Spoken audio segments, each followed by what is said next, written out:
Good afternoon. My name is Steve Hernandez, and I'm the Executive Director of the Legislature's Nonpartisan Commission on Women, Children, Seniors, Equity, and Opportunity.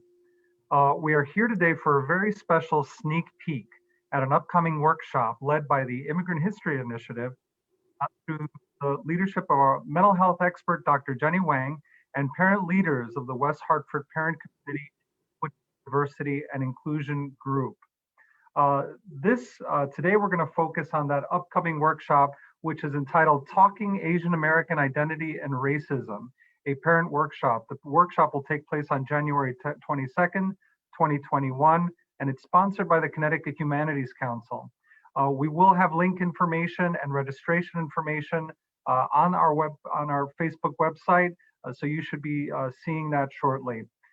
Today, we're joined by workshop creators to discuss the origins and motivation behind the work and its importance in the context of current events, as well as the future of the Asian American community in the state. I want to welcome all of you on behalf of the Commission. It's an honor to have you here. We work together in so many different spaces, and it's always nice for us to come together. And without anything further, I want to pass the mic on now to my friend and colleague, Mui Hin McCormick, who is the chair of the Asian Pacific Islanders Subcommission of the Commission. Welcome, Mui. Thank you so much, Steve, and thank you for the welcoming remarks. We are absolutely excited to be able to gather experts and leaders and advocates in the Asian community to be able to have this discussion. We are absolutely thrilled to be able to collaborate and partner, and are looking forward to the workshop coming up on January 22nd that we're going to be talking about as well. So I am going to ask each guest speaker to be able to introduce themselves, provide some information regarding the organization or group that you represent, and then we will segue into some panel discussion. So let's see, Immigrant History Initiative, right? So let's start with Kathy. Great, thank you so much, Mui and Stephen. So my name is Kathy Liu. I am one of the co-founders of the Immigrant History Initiative. We were founded right here in Connecticut a couple of years ago, so we're pretty new still, but are very passionate about the work that we're doing around bringing immigrant histories to these communities and also holding really conversations like the workshop that we're talking about today. And I'll keep it short for now. Thank you so much, Kathy. Julia?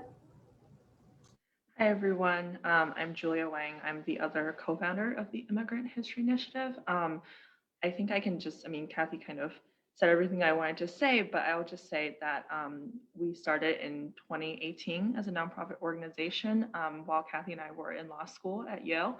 And the mission of our organization is really, like Kathy said, to bring the histories of people of color, especially immigrants of color, into the public knowledge, whether that's in the classroom or outside it. And so we provide a lot of courses, resources, and programming, especially working with communities to kind of address their specific needs and how we can use these histories to kind of, better address specific needs, which is why this workshop came into being, actually.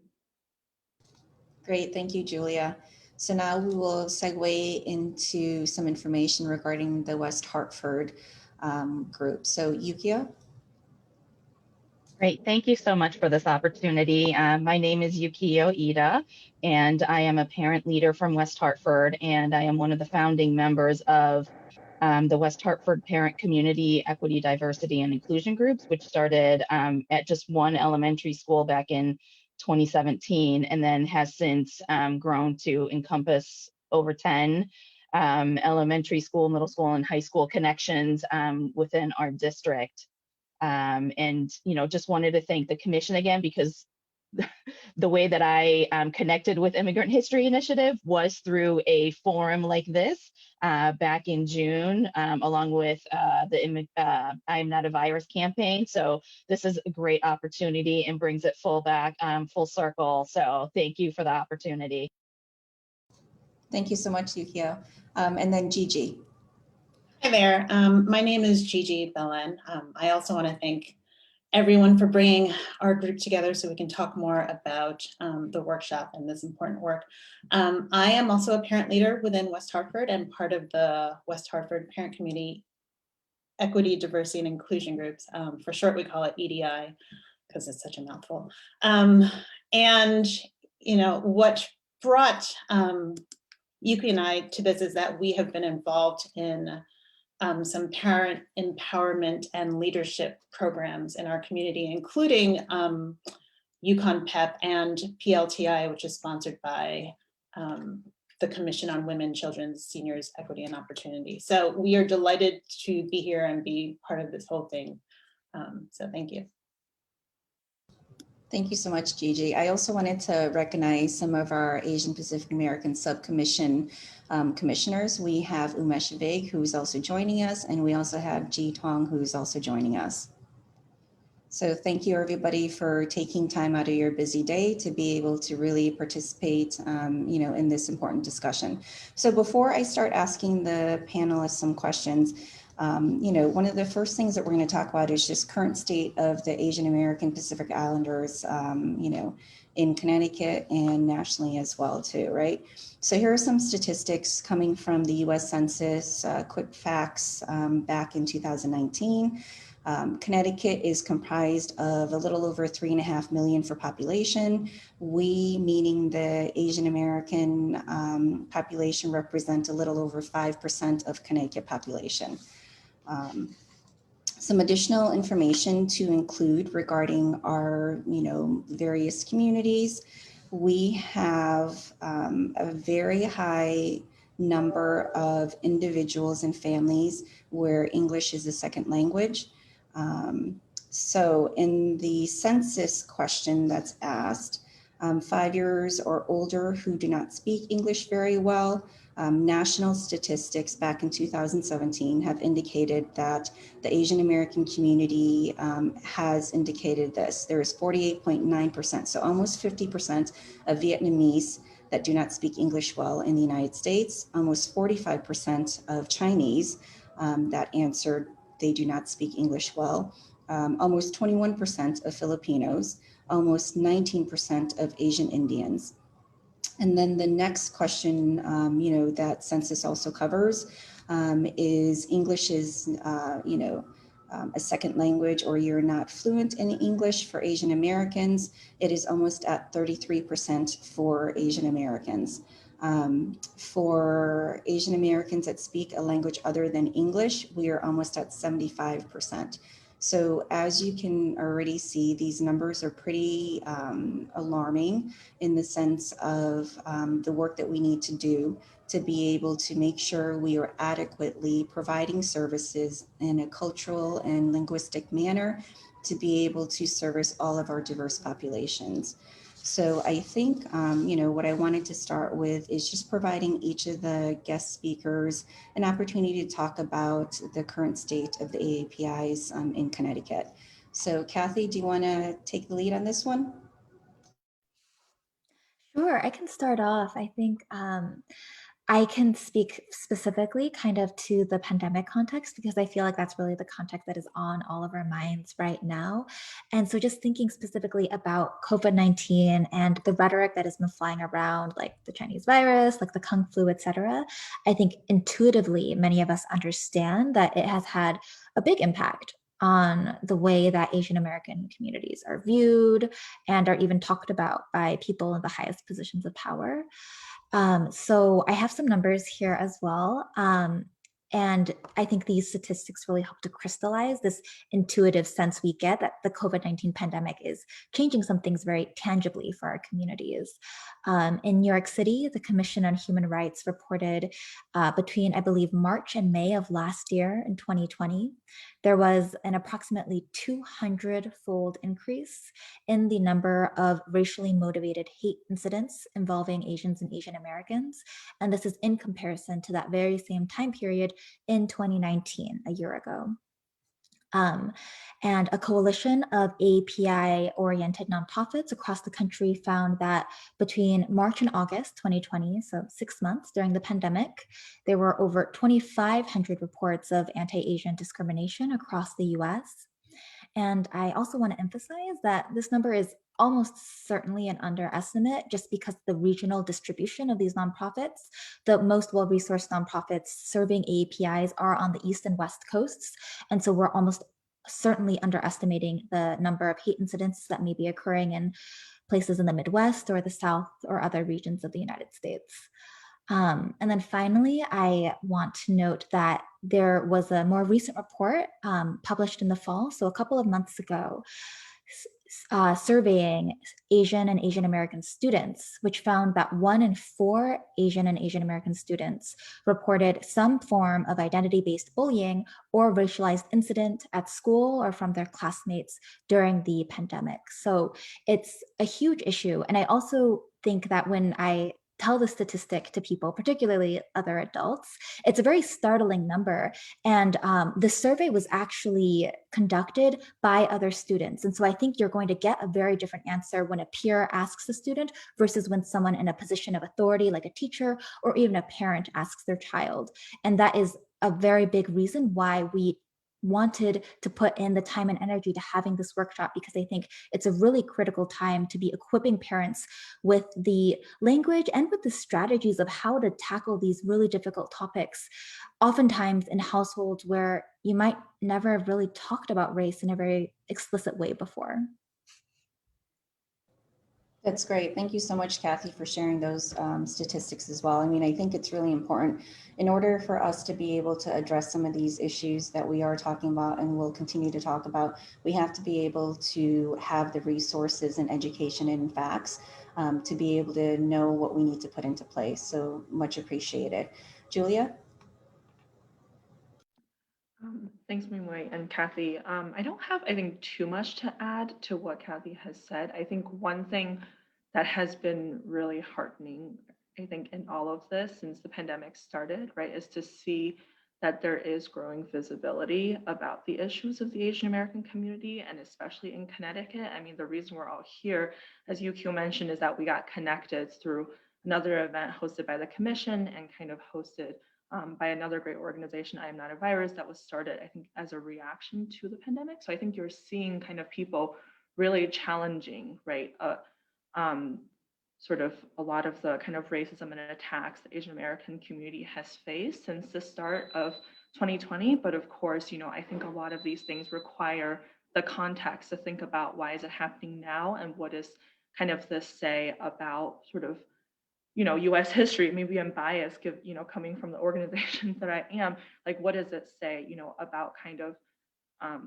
the status of Asian Americans in this country right now and before. So I think that's something to think about. I think, but actually this moment has created opportunities, I think, for new organizations to come out and really fight for visibility. Those are great points as well too, Julia. And you're right, it is really about trying to increase some of our visibility so that our concerns can be shared, in addition to resources and services really be developed for our specific communities. Yukio? Sure. Thank you so much for like the solid data coming out of both Kathy and Wingwei. You know, as parents, we don't often go seeking out this data, but you know, understand that we feel it and we know it's there. And so thank you for putting that the data out there so that it's not just this, you know, thing that we're feeling. But so I, you know, as a former educator, and now, you know, I wear a lot of different hats, but I'm also a part of the Connecticut Family School Partnership and you know, attend Board of Ed meetings and stuff. But so coming from like the education side, and just, you know, there's an invisibility, right, for the Asian American and Asian students in our communities. And, you know, having attended a lot of meetings where data is presented, I don't see the data for Asians even showing up on some of these reports and presentations being done by districts. And, you know, and I think that has also led students and families to not understand that we have a racialized identity because we're not showing up in a lot of places. And, you know, and as schools start to implement a lot of social justice curriculum, especially after, you know, this past year with the anti-Black violence and the ongoing racism, in our nation and in our communities, we don't know where we fit. And so I think this session hopefully will give parents the tools necessary to be able to have these conversations outside of the white black binary that the students, and that our kids might be getting at school. And hopefully just building those skills, right, and empowering parents to support our kids, because I think first and foremost, we are here for our young, community members and what they're experiencing. So, that's where I'm coming from in this context here. Those are great points as well too, Yukio.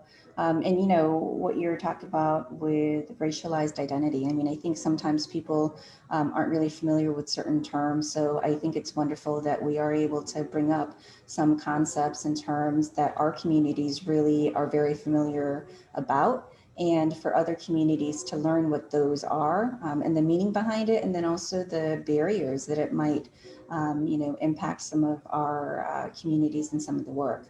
Gigi?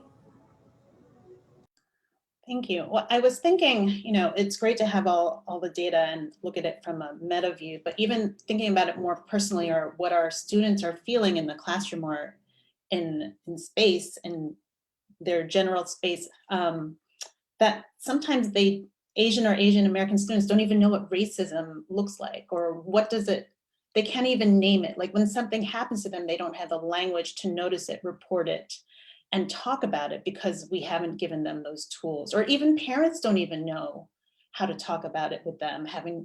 For many of them who are immigrants, they're still trying to figure out their place in the US. And for those of us who have grown up here, we grew up in a different time when being colorblind and not noticing race was the norm and what we strive towards. So it's definitely a different place.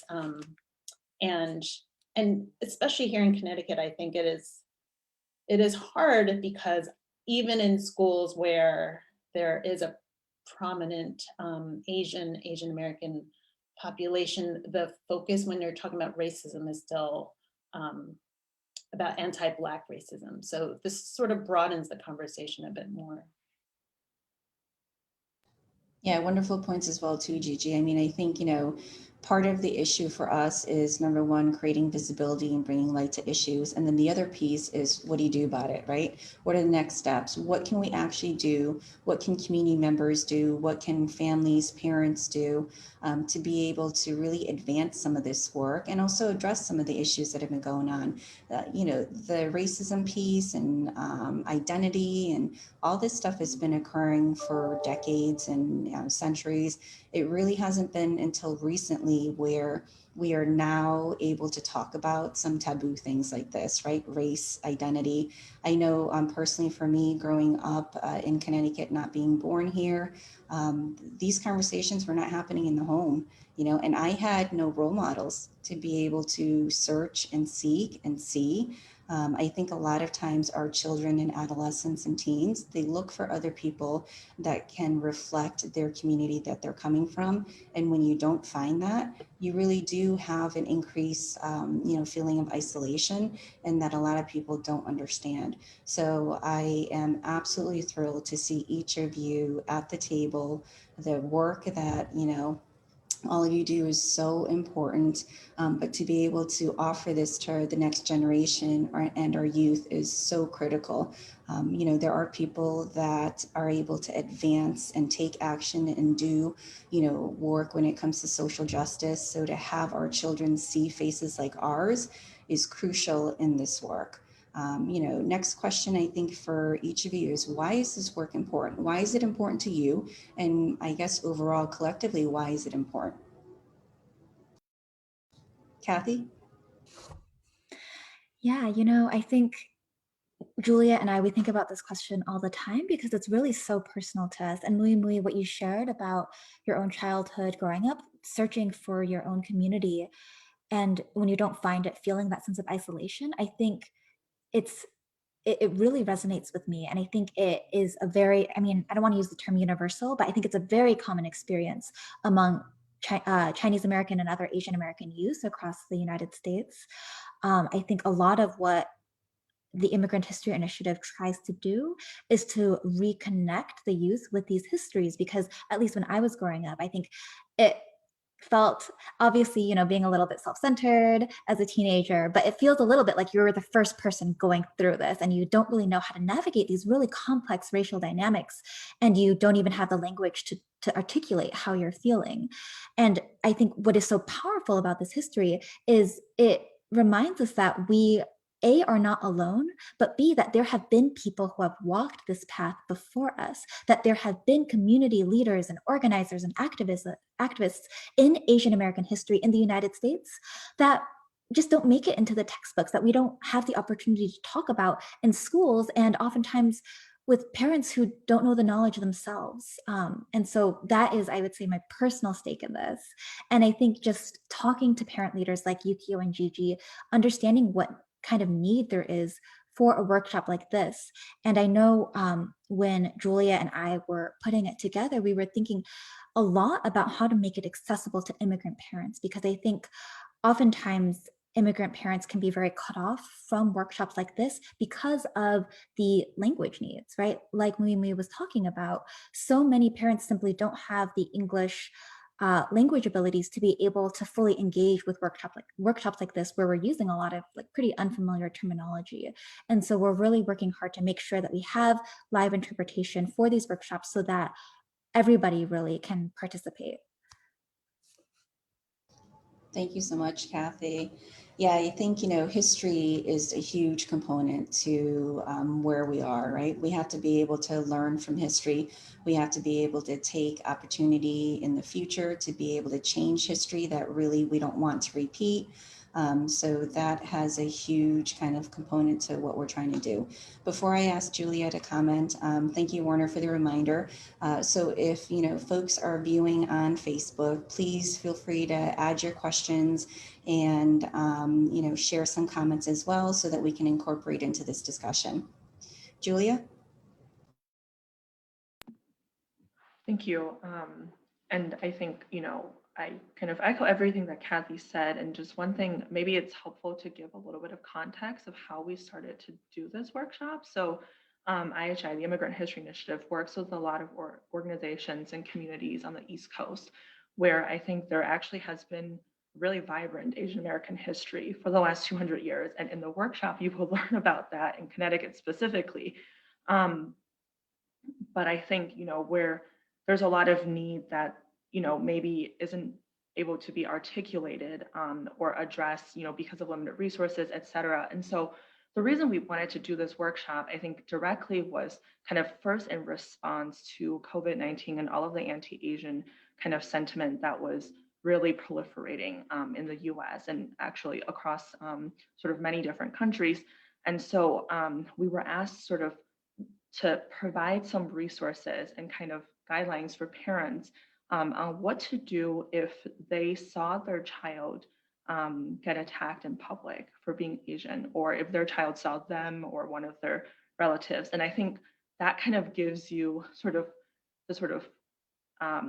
a sense of how important this topic is and how it's not only an issue of kind of identity formation, but also of safety, right? And of understanding and providing a space for your kids to understand what's happening to them. And one of the things kind of we emphasize, excuse me, at the organization, I'm sorry, at the organization, right, is that you are coming into, and I myself was also not born in the US, so I came to this country without really any context, right? But I was faced with a lot of things because of the way that I look, because of how I identify. And I think, you know, one of the things we'll do in the workshop is talk about the history of Asian Americans in the US. And, you know, to be frank, kind of this identity formed relatively late.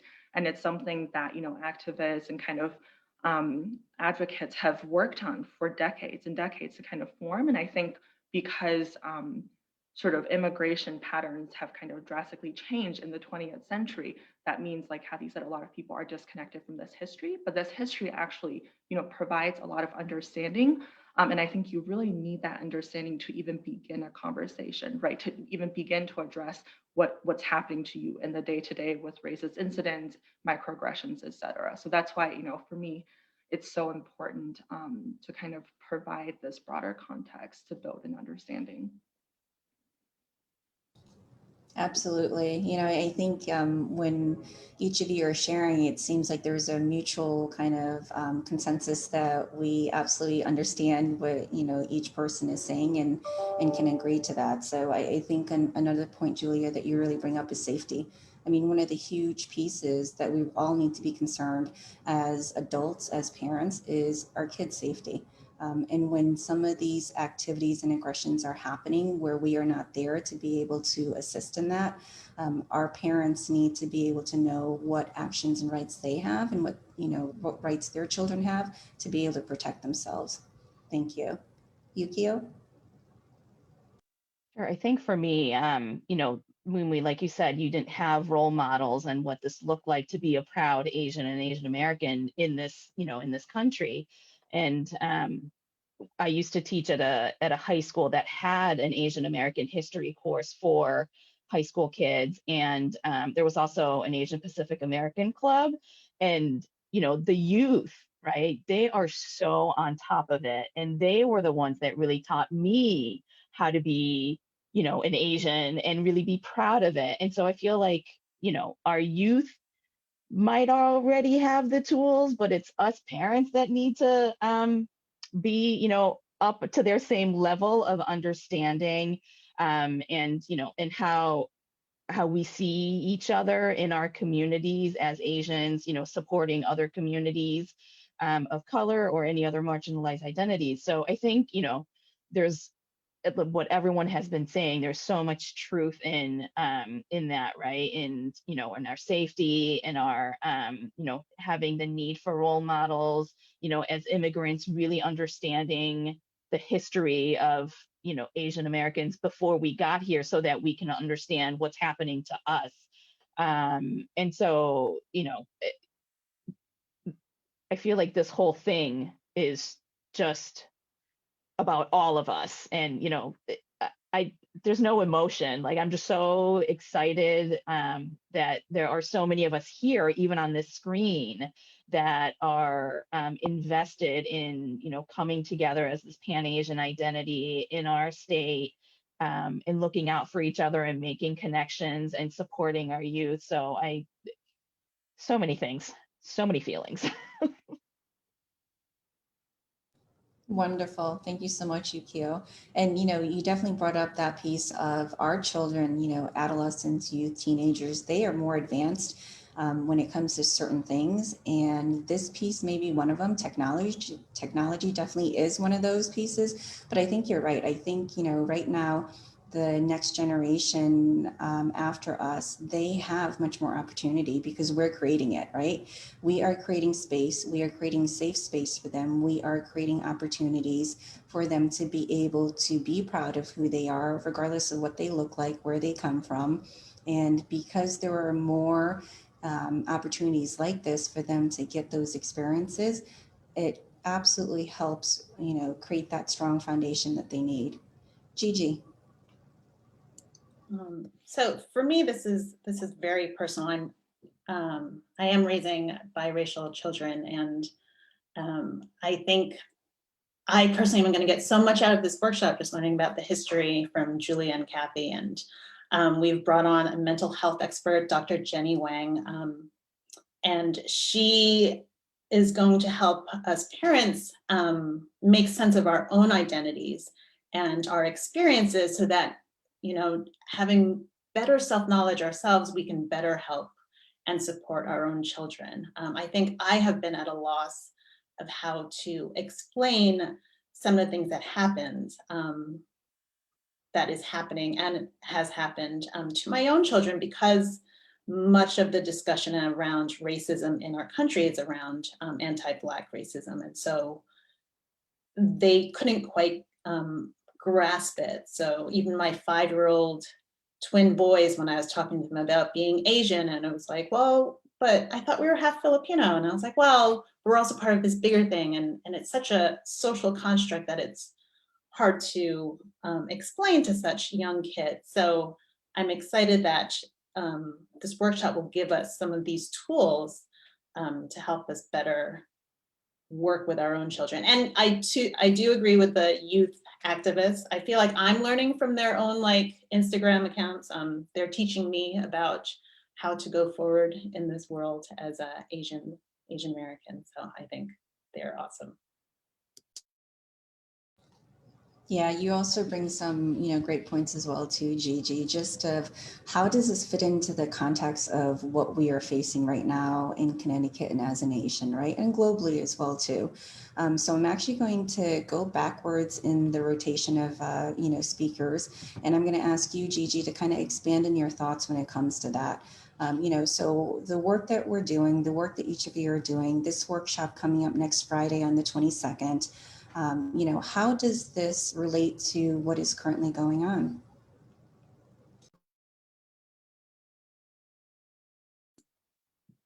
Well, I think, in terms of the workshop, I think it helps bring different Asian American communities together and sort of see each other, see where our similarities are and figure out what are these common experiences that we're all having.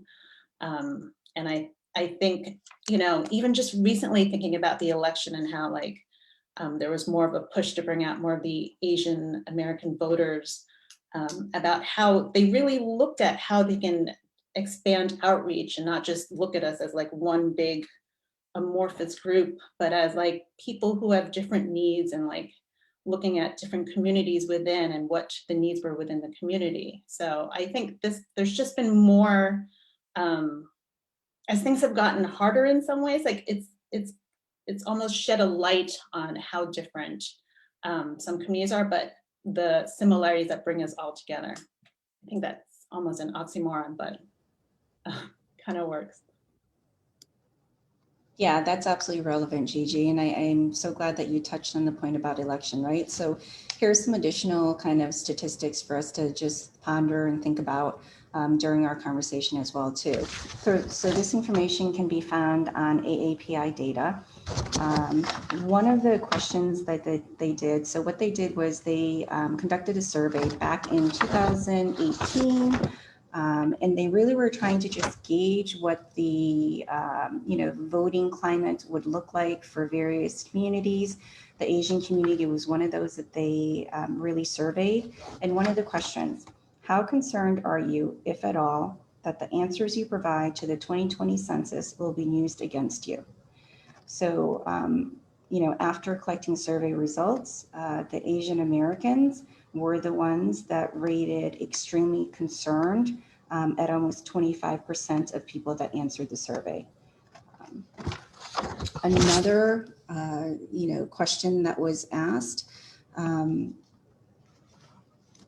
Asian Americans were also least likely to express familiarity with the census, right? So 38% of the Asian Americans that were asked were either not familiar or not familiar at all with census. That's a huge problem in itself, right? If people are not familiar with what the census is, what the ultimate goal of collecting the information and representation for each of our communities, people will be less likely to actually complete the census.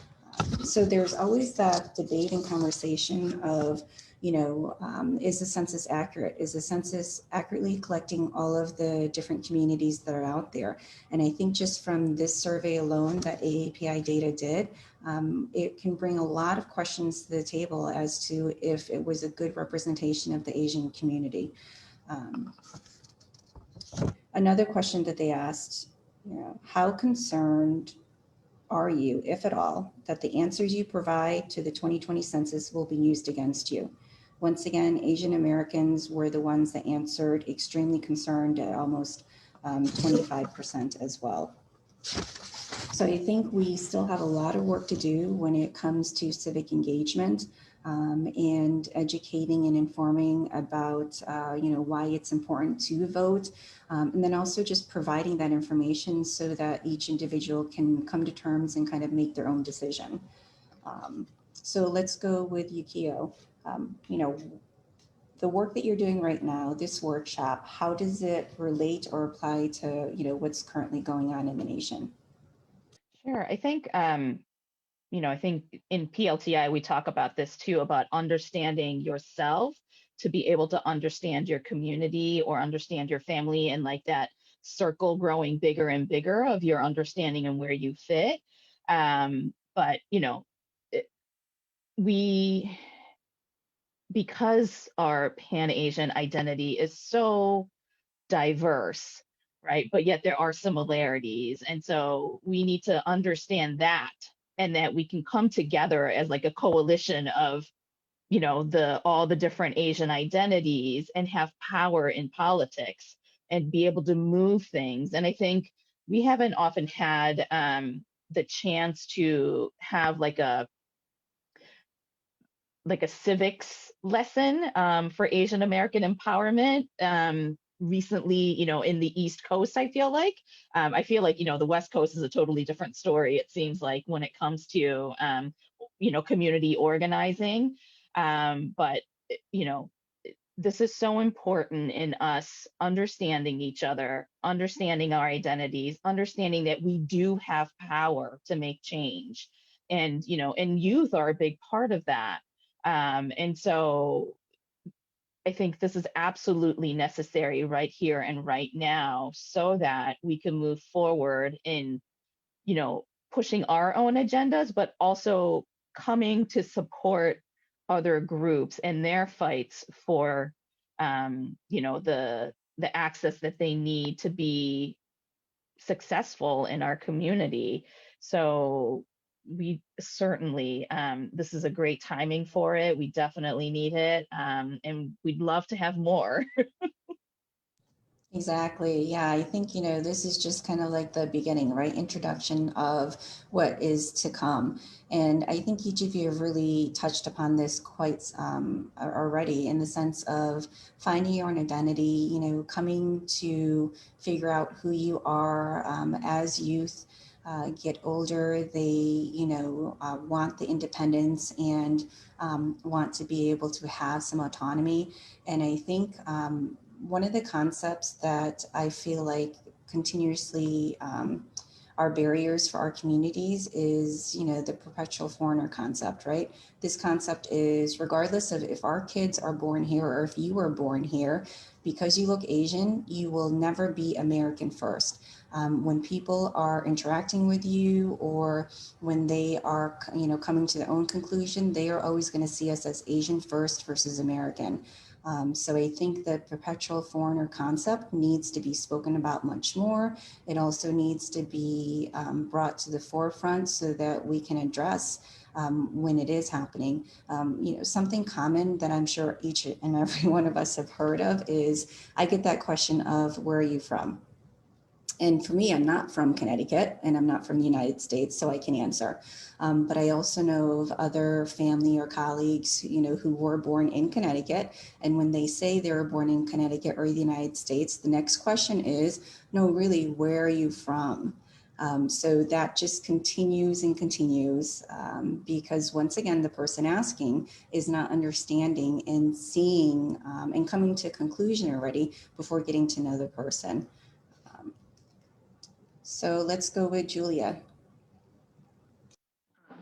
I was going to ask you, Moy, if you had seen our script for the workshop, because we're actually going to be talking about exactly this concept, as well as the model minority myth in the workshop. And we're going to be unpacking it a lot beyond just kind of saying, this is what it is. But I think really connecting it right to the history, because these things emerge from the history of Asian Americans' lived experiences in this country. And so I think, first of all, thank you so much for sharing that data about the census. I think it's really illuminating, and I think it actually reflects a lot of kind of concerns that I think have root in the history and the treatment of Asian Americans in this country.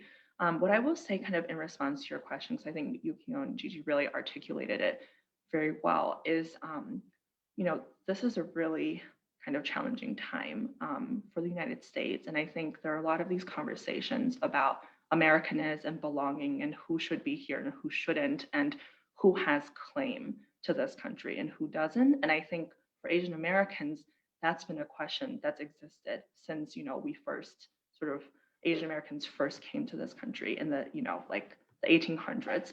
And we'll talk a little bit about that history in the workshop. And I think what we really need right now is kind of the space and, a community to kind of talk about these issues and think about it.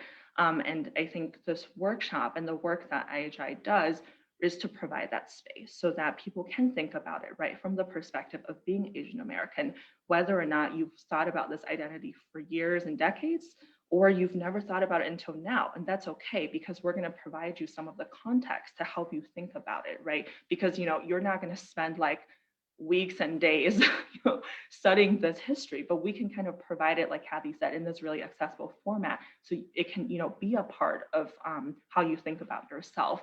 And I mean, one of the things, the reason we kind of started this organization in law school is that Kathy and I, even though we have a lot of background in history and Asian American studies, it was really in studying immigration law and studying anti-discrimination law when we were in school that we were like, wow, like Asian Americans have actually had a really rich history, and they've been the fighters, they've been the champions of their rights, in the worst circumstances. And I think we just felt like you don't really need to go to law school or get a PhD to really be able to access this history and let it shape how you think about yourself, which is why we kind of started this organization in the first place. And I think another thing that the workshop will kind of help people do, right, is kind of unpack the really complicated position that Asian Americans are in by virtue of our history and how our identities have been used by others, right, to kind of think about race in America. And I think it's essential that you speak about that in order to really understand kind of racism and like what's going on in all of the conversations that are happening today.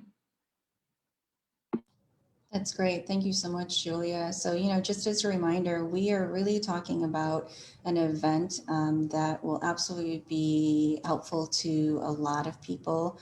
I would encourage, people that haven't registered yet to please register. We have the registration link posted on our commission website. We also have it posted on the Asian Pacific American Coalition Facebook as well. So, please register for this event that's coming up next week. And then towards the end of our conversation, I'm going to ask each panelist to provide information as to how they can register or get additional information about some of the work that each of you are doing. Kathy, why don't you talk a little bit about the model minority myth, right? So Julia brought it up saying that it was going to be something that will be focused on in the workshop. I think it's a huge component, so I'm so glad to hear that that'll be covered as well. Yeah, absolutely.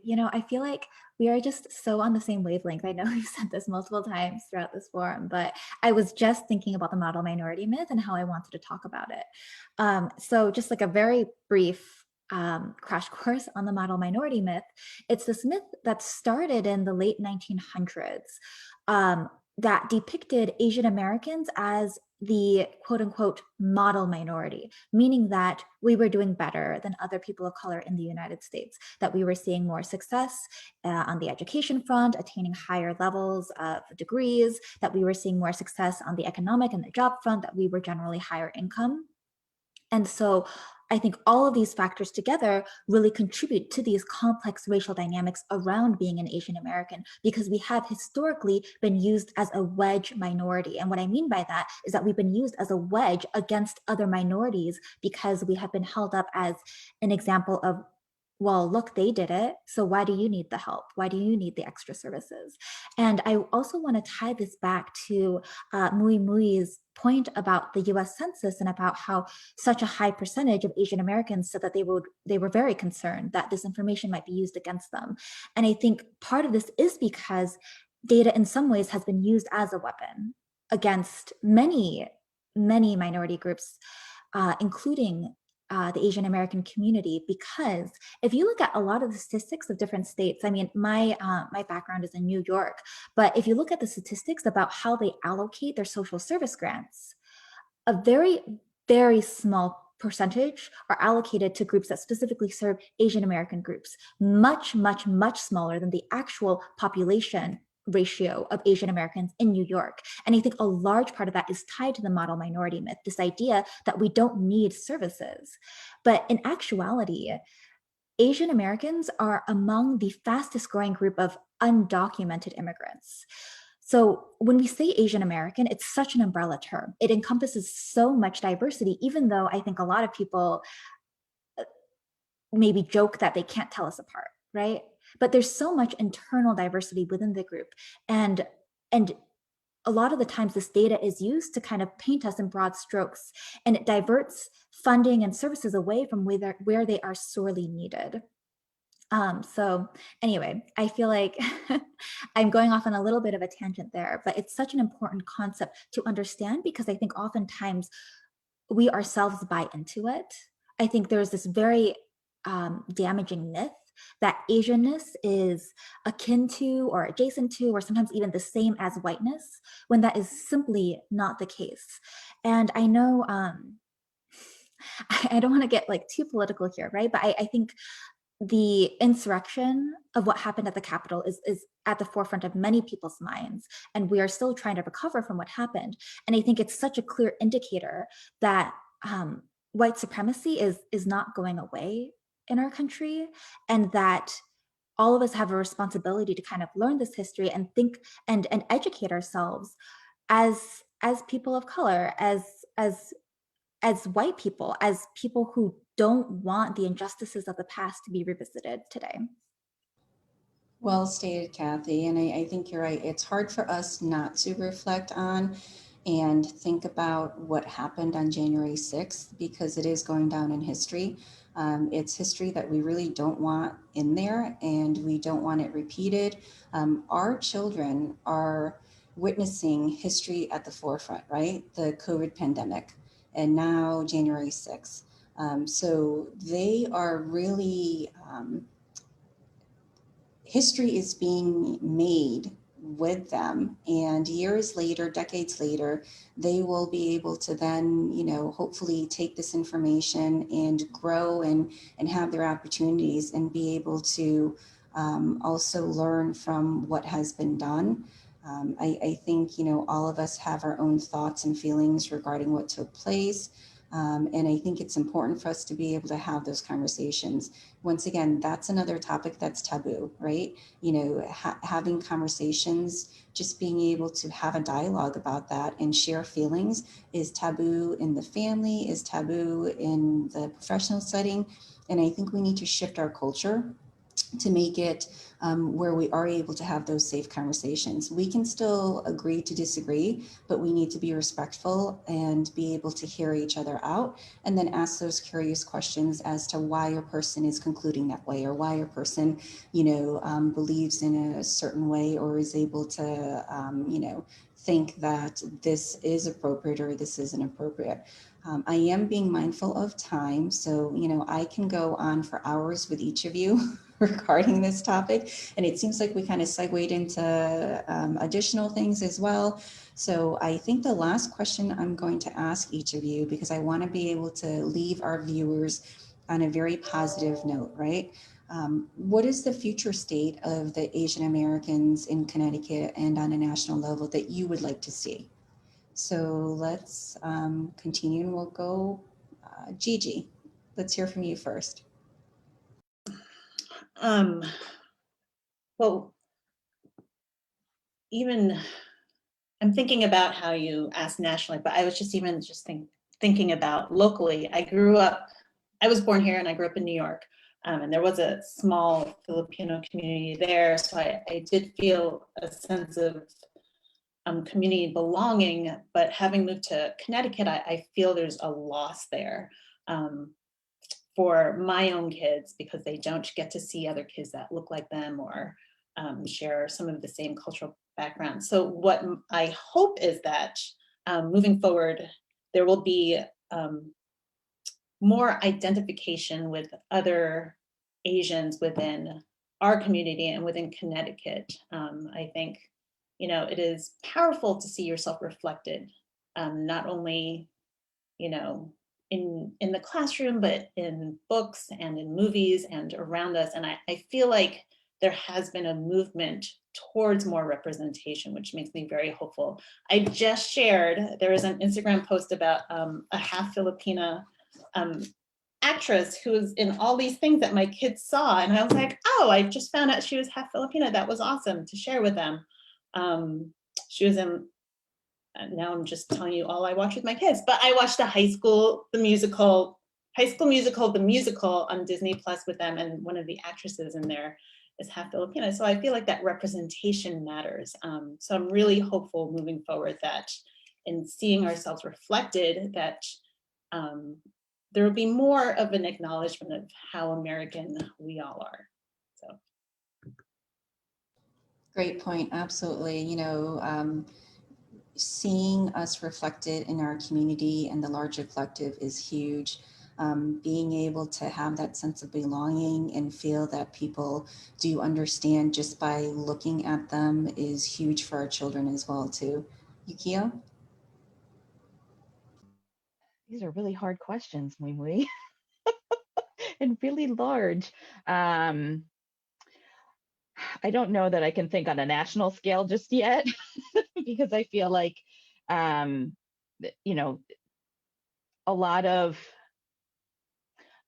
what we can do and what we see immediate results are for our local community, right? And so that's why, you know, like the local activism is really important in trying to get, you know, representation in your town councils or your board of ed or your teaching force or things like that. And so I feel like I'm really concentrating right now on the super hyper local level, in wanting to have these conversations and offering these sessions for our Connecticut community members. And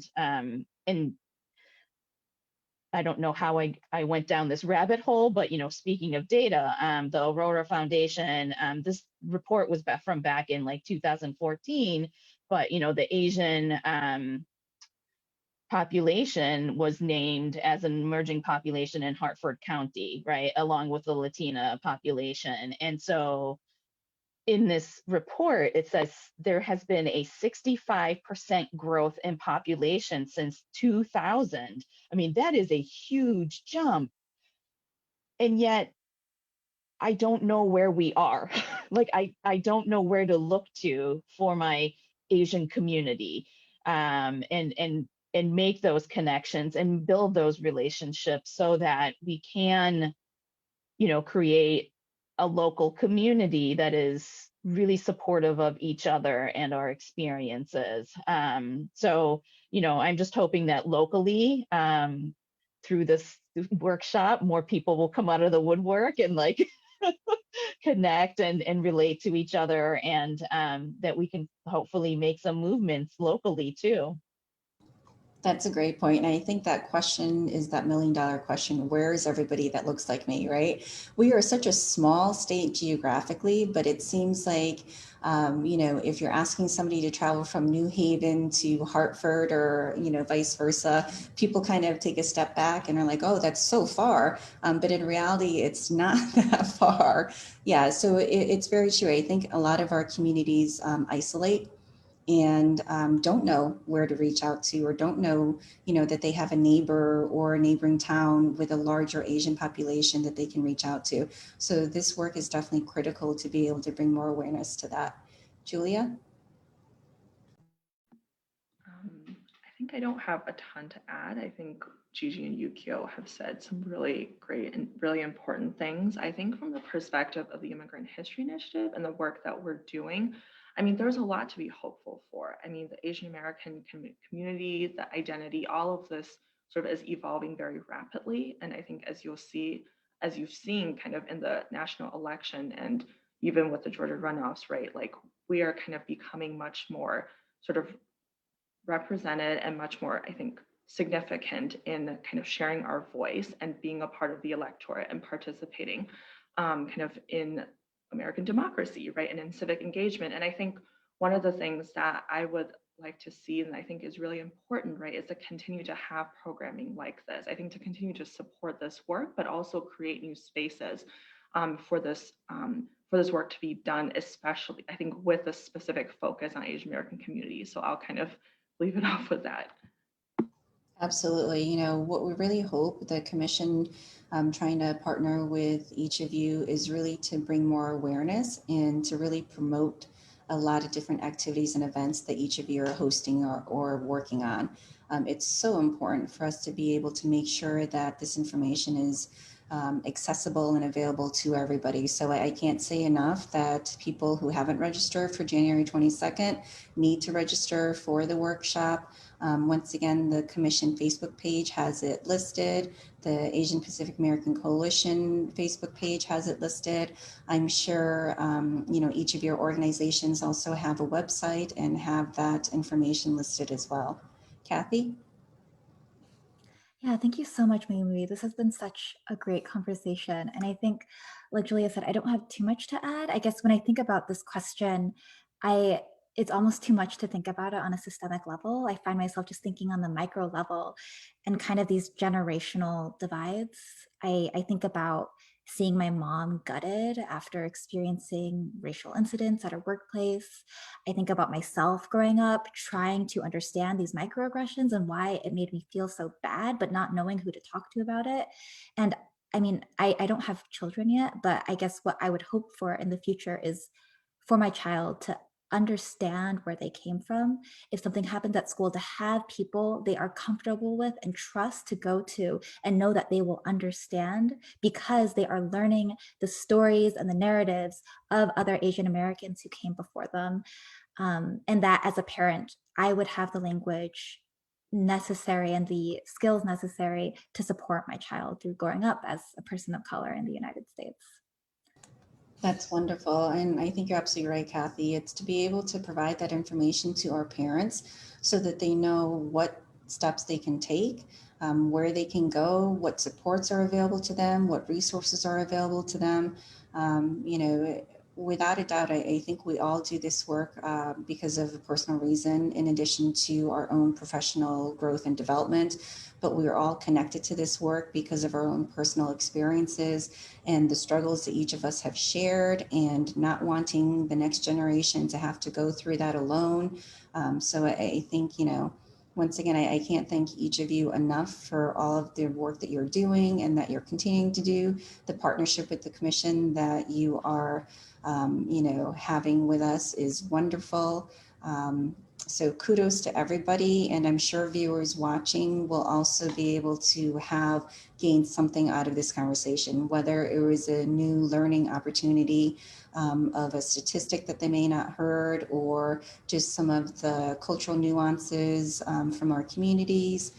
So I definitely appreciate everybody. We're going to close out with Alan, our co-chair of the commission. He is going to do the closing remark. Alan? Hi, thank you all for attending today's session. For those of you who don't know me, I am the co-chair of the commission who has administrative responsibility over the Asian Pacific American subcommission, along with the African American and the Latino and Puerto Rican subcommissions as well.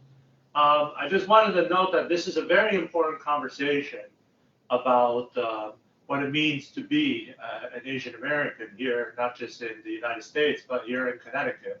Because I could also talk all day about my experiences growing up here in Connecticut. And I was born and raised and somehow still live in the Hartford region here in Connecticut, even though I swore I would move away, and somehow I'm still here. But all jokes being aside, these are very important issues that we all need to confront. And diversity in views is also very important, especially in a polarized environment. It's always very easy to resort to extremist outcomes or that kind of stuff, but it's hard to come and have a conversation with each other about what makes us different or what could bring us together. So I really want to thank the group here who put this together. The commission very much supports everything that we do to try to bring people together. And I certainly wanted to thank all of you for taking the time to listen to these viewpoints, and hopefully you will all participate in the event and follow the directions on how to sign up if you haven't already, that Mui Mui has nicely pointed out. Again, you can find that on the Commission's Facebook page, and I believe the Coalition also has one as well. So again, thank you all, and I hope that you will join the Commission and the subcommissions for its other events as well. Thank you.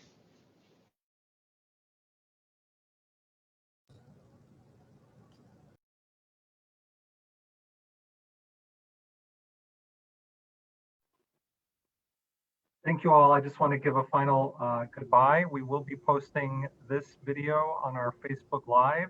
It'll be accessible and shareable, and also we will have links to the registration page for next Friday's event. I've already registered. I encourage you to register, and we'll see you then. Take care, everybody. Thank you.